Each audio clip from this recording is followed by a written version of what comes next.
So I'm Nora Smith. I work with Delburne FCSS. Our mandate is preventative social planning.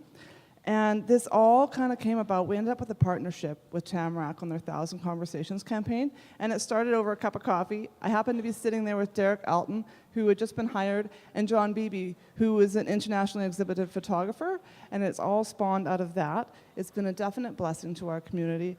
And then I guess the bigger piece of it is really opened up my curiosity for melding art and social change. Early results of this initiative say that we've had 20 conversations, 245 surveys were filled out, and 317 photos. But put this in perspective, our community is only 830 people. So we've engaged over half of our population in this initiative. And some of the early indicators that have been really successful are just basically the number of new people who have came to the table and the fact that they are eager to be there. As I sit in my office sometimes, I'd be like, well, put out programming, put out ideas, no one comes. Oh, they must not want that information. It was a real reframing in my own mind. It's the way I was approaching the people. People want to be engaged and they want to contribute. The next thing was the consensus around the themes and the patterns. I think everyone in our community was really surprised to see that everyone wants the same thing. One of the things that showed up, it was a visioning at the end. So please draw out what you'd like our little Main Street to look like. And the kids drew almost the exact same things that the seniors were drawing, minus the fact that they had like a zip line running down Main Street. And one of the big, the kids liked it, but it was wheelchair accessible. It was awesome.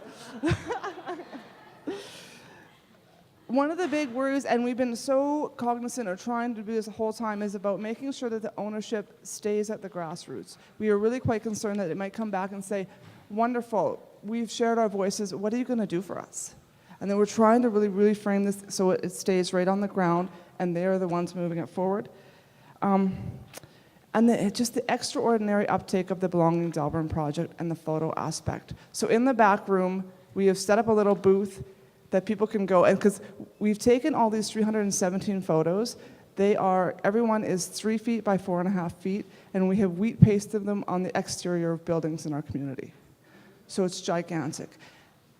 We had a rainstorm. Some of our murals came down 2 days later, we're in a little bit of a crisis, but we're getting it sorted out.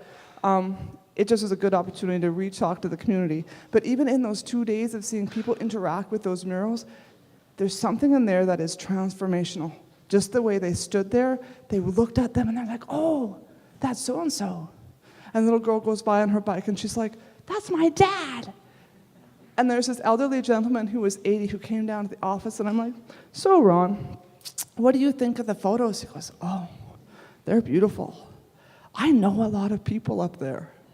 And it's that whole time that they honored who they were on a personal level, because belonging, they were asked to bring either a photo or an object that represented a personal sense of belonging. So right there, those photos are a deep connection to who they are as humans.